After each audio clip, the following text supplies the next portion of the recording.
one constant across many refugee camps are the miles and miles of tents that they dole out to the hundreds of thousands of refugees per camp, and I thought all this space is going to waste. And our solution is provide clean drinking water to anyone who lives in an informal settlement across the world. It's something that really seems very simple. Like, the simplicity isn't really born of a lack of investment, it's really born of over-investment, trying to cut out all you can to make this thing as cheap as possible, as small as possible, as simple as possible. Part of the necessity for that is making sure that it's simple and it works. This was the starting point for LivingWaters.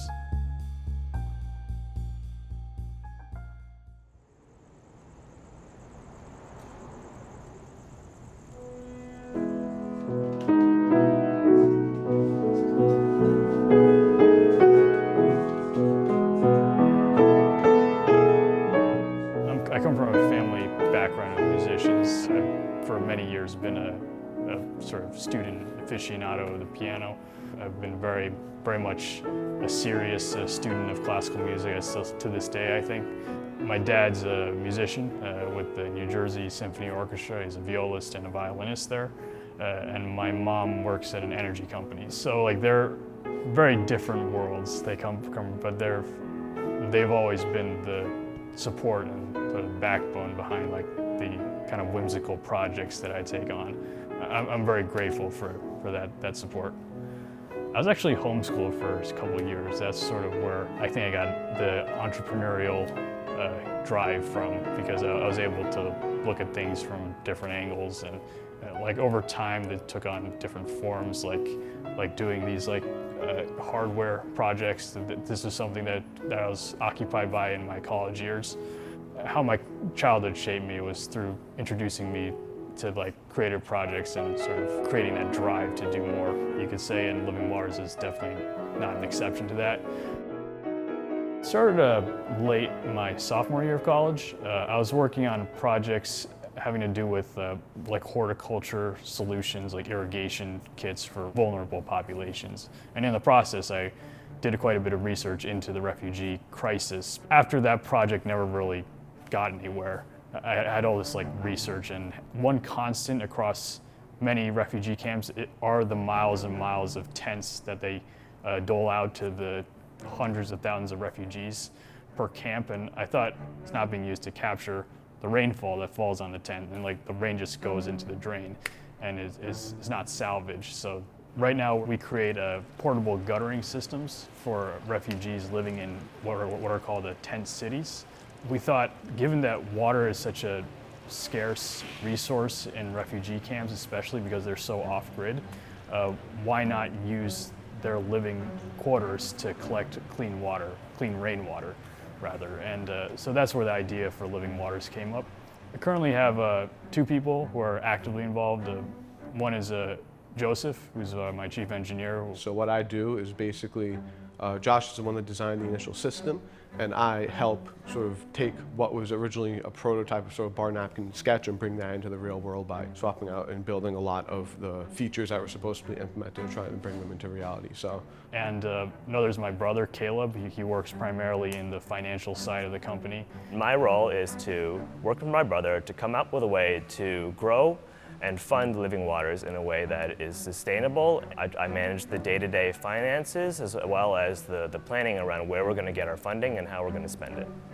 Umair is somebody who I've worked with on different projects over the course of my time here at Rutgers. So what I do with business development is the people part, right? Really, part of my job is to go out there and be like, what is our business? You know, how are we going to scale our organization, and which institutions and individuals are going to help us get there? Sakshi also has been heavily involved in socializing LivingWaters, and she actually led a pilot project that we recently did in India, where we went out to visit urban slums and to talk to like urban slum dwellers about conditions within their camps, which are very similar to refugee camps.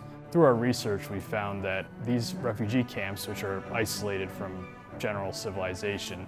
They rely almost solely on what are called water tankers, which are trucks that truck in water at long distance to the refugee camps. This is a highly irregular process, and it requires like many trips to get enough water there. And so refugees in turn have to then forage for their daily intake of clean water. So they have to go through these really highly unsanitary open water sources to gather enough water for themselves and their families. At LivingWaters, we aim to supplement this need by providing a clean source of water right at the doorstep through our portable guttering systems. The initial obstacle was how to actually strap a filtration system to a tent. The design I ended up devising was a suspension design, which allows a soft body guttering system to bend around the eaves of the tent without actually acting as an additional weight against the tent. That's where ultimately the innovation lies within our products. It's a simpler product by nature, so it's a lot of iteration. What you have is a lot of tweaking, and it'll be me and Joshua going back and forth on different designs for clamping mechanisms. How do we actually fix this part to the tent? You know, create different, okay, we're gonna mount the rope here and here. And it's like, I'll do a lot of the design in SolidWorks. He'll actually attempt to take the prints, put it on the prototype, say, oh, this doesn't work, that might work.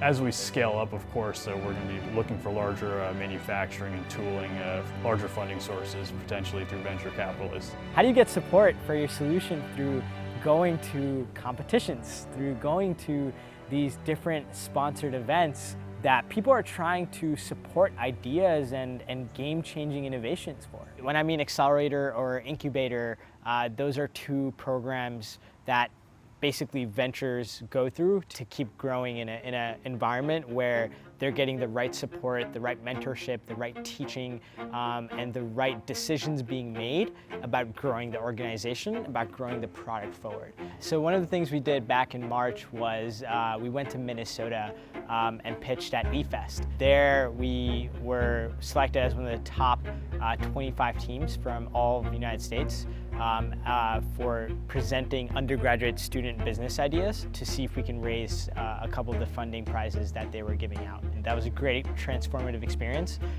because we got to meet really great individuals.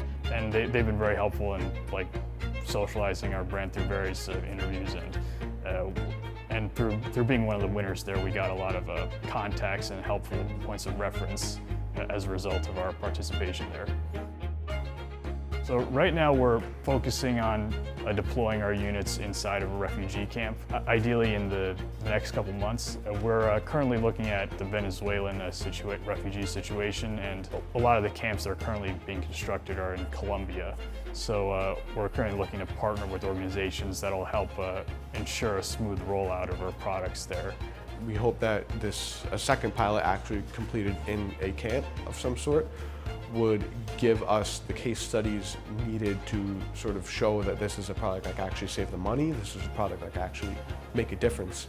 The promise of this project actually working and becoming something that exists out in the field is enough to make you driven to actually accomplish whatever work it is that needs to be done at that moment. To change not just only refugees' lives around the world, but anyone who lives in an informal settlement across the world. Together, I think if we scale to one pilot to actually scaling out our device to hundreds of thousands of people at a camp, that's going to be our vision realized and our mission realized, and we're going to keep going. If we can help people get access to cleaner water just off of rain, then that's our solution fulfilled.